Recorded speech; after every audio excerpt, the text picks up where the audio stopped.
it's really hard, you know. It's like everybody wants you to open up. Everybody wants you to be honest and transparent, and you know, you get people that really make you believe that they are there for you, they support you, they understand that you've had trauma and you're working through things and it's going to be tough, la la la, support. And then when they go silent for a day or 2 days after explaining over and over, inside and out, upside down, backwards, forwards, that they do this and they're not doing anything dangerous. They may say things, but typically they weren't seeking you out. You pushed in beyond their request. Therefore, you get some sentences that are alarming. One day they might come true, and one day maybe I feel that they are, but they don't come true. That's a risk you just have to take, because you said you respect me and support me, and I know that that is best for me. From many attempts at all various ways. And until someone can tell me how to just not feel the way that I feel, they have no grounds to tell me how to react or behave when I'm in a moment of deep depression, suicidal thoughts, whatever you want to label it. I don't care, however that works for you. But that's what I'm feeling based on, you know, whatever. I can't even explain it.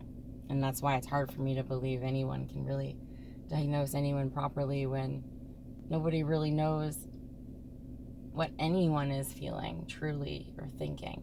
Because sometimes, like myself, and I know many others, you can't easily describe it.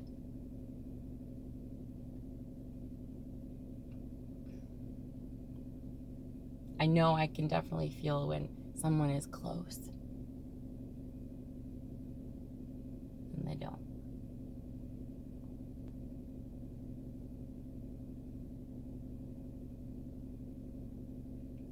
Like, you know, if I use this analogy all the time,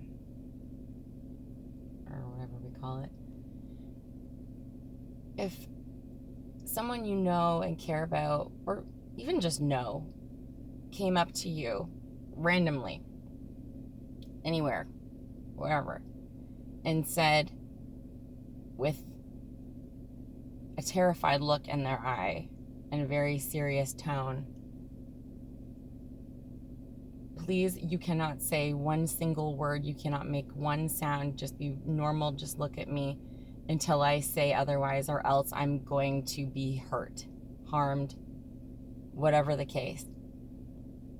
How many people would still say or do something? Like, ask why, or, oh my God, you know, like, how many people can just trust that this person is pleading with them, begging them, do not move, do not say anything, trust me, I just need it, like, whatever, or this is gonna happen if you do that. So do that experiment. I challenge you, because it is alarming. It is alarming. People are more concerned with reacting, responding, asking questions, rather just listening to understand. Listen entirely to understand.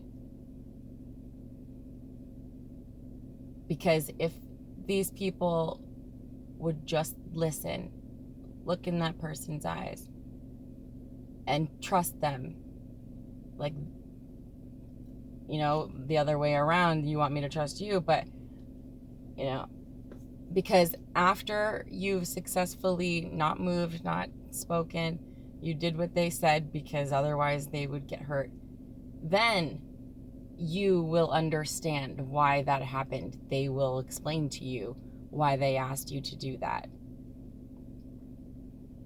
But so often people just react. So that, now that person's dead. Well, they didn't tell me why. They couldn't. You were supposed to trust that they would fill you in when it was safe for them. So with that, what I do, as crazy ass backwards as it may seem to those simply peering through, I have done and am doing what I know right now is best for me, however that may look. However that may look.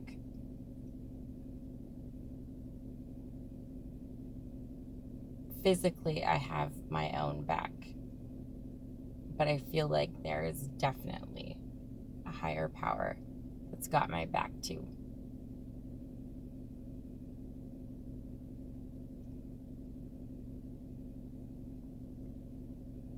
People need to be kind. I get labeled crazy and I'm a screaming red flag. Yeah, okay. What did I do to be a red flag to avoid? Because after I spent the night, I just simply cleaned the toilet seat in the washroom and cleaned the sink with, a dirty face cloth I was going to put in the hamper anyway. Just because I noticed it needed to be done. I didn't go through cupboards and get cleaning supply. I didn't do anything invasive. I just simply did a task for someone that I saw needed to be done, that I could execute without invading their privacy. Call me crazy. Okay. Because I knew you would be at a certain place close to where I was, and I made food or something, and I was gonna be going by, or it wouldn't be any trouble to go and drop it off, because I know you always eat out, and I thought I would offer a home-cooked meal. Call me crazy. Because I write novels over-explaining when I get nervous and uncomfortable for simply being myself, needing to get out all the details because I so desperately feel I need and require all the details to be able to calmly go about my day.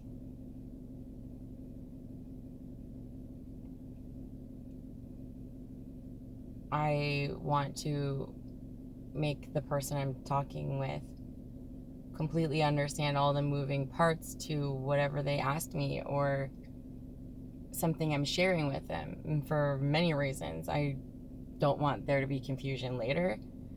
I want them to understand, why today I may not respond to them as quickly as I have in the past. If that's the type of relationship we have.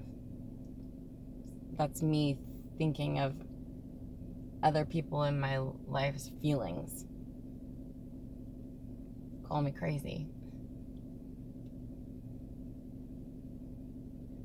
Because I left you a note, I hid it in your, someplace where I mindfully know others won't find when you find it, because I'm thinking of your feelings and don't want to run the risk of embarrassing you.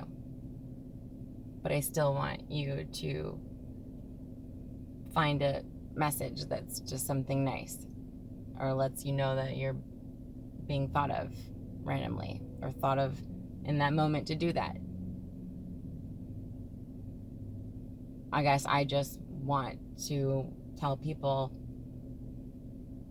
sometimes that someone's thinking of them or thank them for something they helped me with and didn't even realize. Call me crazy.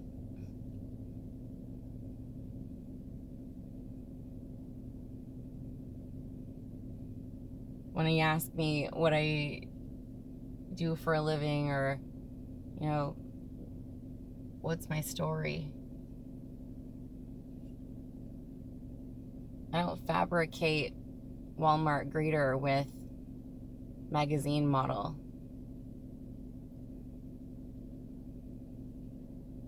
I don't tell you the things I want to be doing. I tell you what I'm doing and where I would like to go. And if you stick around, how I plan to get there. If I know.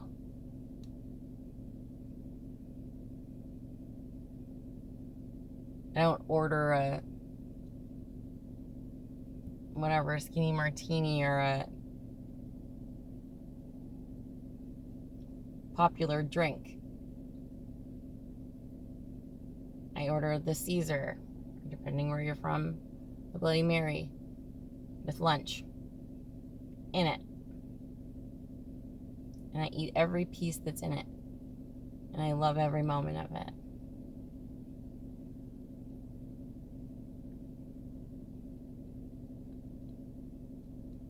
Call me crazy.